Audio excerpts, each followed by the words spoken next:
السلام علیکم ناظرین، امید ہے آپ حضرات خیر و عافیت سے ہوں گے۔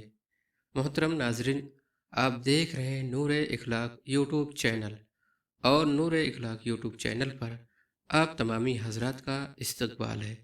محترم ناظرین، آج کا یہ ویڈیو رمضان المبارک کے متعلق ہے۔ محترم ناظرین، اللہ تبارک و تعالی قرآن کریم میں ارشاد فرماتا ہے کہ رمضان کا مہینہ جس میں قرآن اترا، لوگوں کے لیے ہدایت اور رہنمائی اور فیصلے کی روشن باتیں، تو تم میں سے جو کوئی اس مہینے کو پائے ضرور اس کے روزے رکھے، اور جو بیمار یا سفر میں ہو تو اتنے روزے اور دنوں میں رکھے۔ اللہ تم پر آسانی چاہتا ہے اور تم پر دشواری نہیں چاہتا، اور اس کے لیے تم گنتی پوری کرو اور اللہ تعالیٰ کی بڑائی بولو، اس پر کہ اس نے تمہیں ہدایت کی اور کہیں تم شکر گزار رہو۔ حضرات، یہ بابرکت اور باعظمت مہینہ رمضان المبارک اپنے جلوں میں رحمتیں اور مغفرتیں لیے تشریف لاتا ہے۔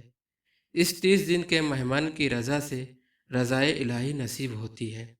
انسان کو ہر وقت رزق دینے والا خالق یہ امتحان لینا چاہتا ہے کہ سارا سال میری نعمتیں کھانے والے آیا صرف 30 دن ان کو میرے لیے چھوڑ بھی سکتے ہیں یا نہیں، چونکہ اس کا تعلق براہ راست اللہ تعالیٰ کی ذات سے ہوتا ہے۔ اس لیے امتحان دینے والا یا لینے والا ہی جانتا ہے کہ وہ امتحان میں کامیاب ہوا یا نہیں۔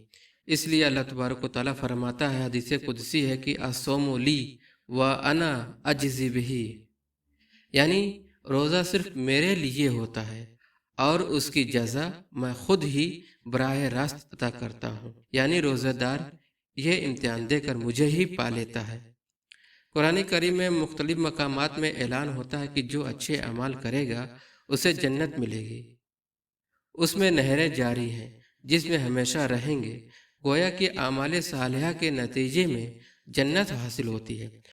نماز، حج، زکوٰۃ، غربا کی امداد، بیماروں کی عیادت، مساکین کی خیر گیری وغیرہ تمام اعمال خیر سے جنت ملتی ہے، مگر روزہ وہ عبادت ہے جس سے جنت والا ملتا ہے، خود مالک حقیقی ہی مل جاتا ہے۔ اسی پر ایک واقعہ آپ کے ذہن میں رکھنا چاہتا ہوں کہ ایک دفعہ محمود غزنوی رحمۃ اللہ علیہ نے جواہرات اپنے جرینوں کے سامنے پھینکتے ہوئے فرمایا کہ چن لیجئے، اور خود آگے بڑھ گئے۔ تھوڑی دور جا کر واپس دیکھا تو ایاز گھوڑے پر سوار پیچھے آ رہا ہے۔ پوچھا، ایاز یہ کیا تجھے موتی اور جواہرات نہیں چاہیے؟ ایاز نے عرض کیا، جو موتیوں کے طالب تھے موتی چن رہے ہیں، مجھے موتی نہیں بلکہ موتی والا چاہیے، مجھے جو درکار ہے اس کے لیے ساتھ ہوں۔ اسی سلسلے میں ایک حدیث بھی ملاحظہ فرمائیے کہ حضرت ربیعہ رضی اللہ تعالیٰ عنہ کے صحابی تھے۔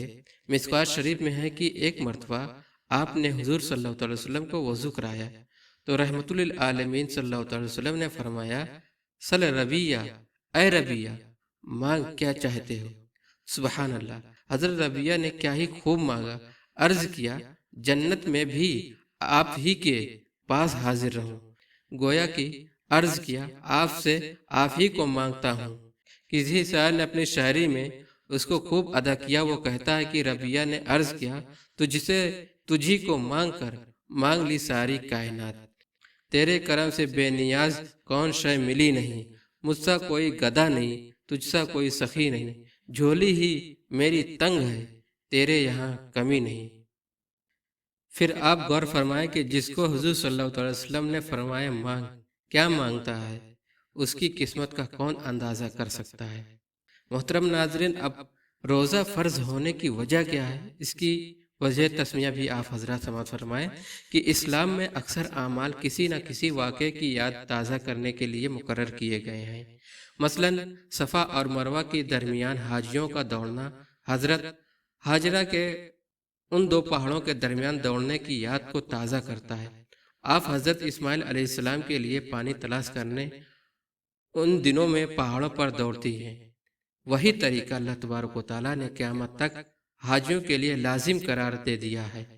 اسی طرح ان دنوں میں رسول کریم صلی اللہ علیہ وسلم نے کچھ دن غار حرا میں گزارے تھے۔ ان دنوں میں آپ دن کو کھانے سے پرہیز کرتے تھے اور رات کو ذکر الہی میں مشغول رہتے تھے۔ تو اللہ تبارک و تعالیٰ نے ان دنوں کو یاد تازہ کرنے کے لیے روزے فرض کیے تاکہ اس کے محبوب صلی اللہ علیہ وسلم کی سنت قائم رہے۔ روزہ ہر امت کے لیے فرض تھا، مگر اس کی صورت ہمارے روزوں سے مختلف تھی۔ کتابوں میں آتا ہے کہ حضرت آدم علیہ السلام ہر ماہ کی 13، 14، 15 کو روزہ رکھتے تھے۔ حضرت نوح علیہ السلام ہمیشہ روزہ دار رہتے تھے، اور حضرت داؤد علیہ السلام ایک دن چھوڑ کر دوسرے دن روزہ رکھتے تھے، اور حضرت عیسیٰ علیہ السلام ایک دن روزہ رکھتے اور 2 دن افطار کرتے۔ اب ہم کو چاہیے کہ ہم اپنے ایمان پر پختگی کے ساتھ قائم رہیں۔ سخت گرمی ہے، پیاس سے حلق سوکھ رہا ہے، ہونٹ خشک ہو رہے ہیں، مگر وہ پانی موجود ہوتے ہوئے بھی اس کی طرف دیکھتا تک نہیں۔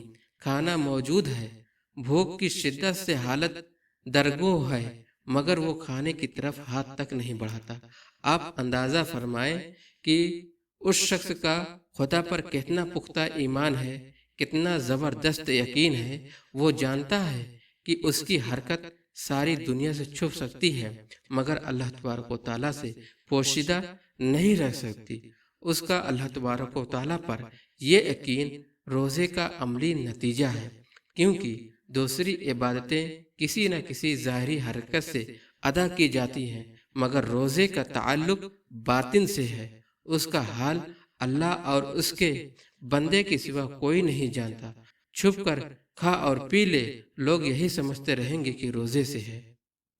تو محترم ناظرین، ہم کو چاہیے کہ ہم کو اللہ تبارک و تعالیٰ پر پختگی کے ساتھ ایمان رکھنا چاہیے۔ ہم کو اپنے ایمان پر ثابت قدم رہنا چاہیے۔ آج کل کے دور میں یہ دیکھا جاتا ہے کہ بہت سارے لوگ روزہ نہیں رہتے۔ جب ان سے پوچھا جاتا ہے تو کہتے ہیں کہ ہم دن بھر کام کرتے ہیں، محنت کا کام کرتے ہیں، ہم روزہ نہیں رہ سکتے۔ تو میں ان سے یہی کہنا چاہتا ہوں کہ ہم اپنے ایمان پر پختگی کے ساتھ ثابت رہیں اور اللہ پر پختہ ایمان رکھیں۔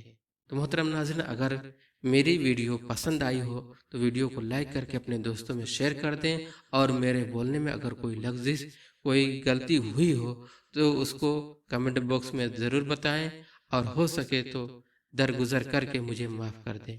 ملتے ہیں اگلے کسی ویڈیو میں، تب تک آپ حضرات اپنا خیال رکھیں، دعا میں یاد رکھیں۔ السلام علیکم ورحمۃ اللہ۔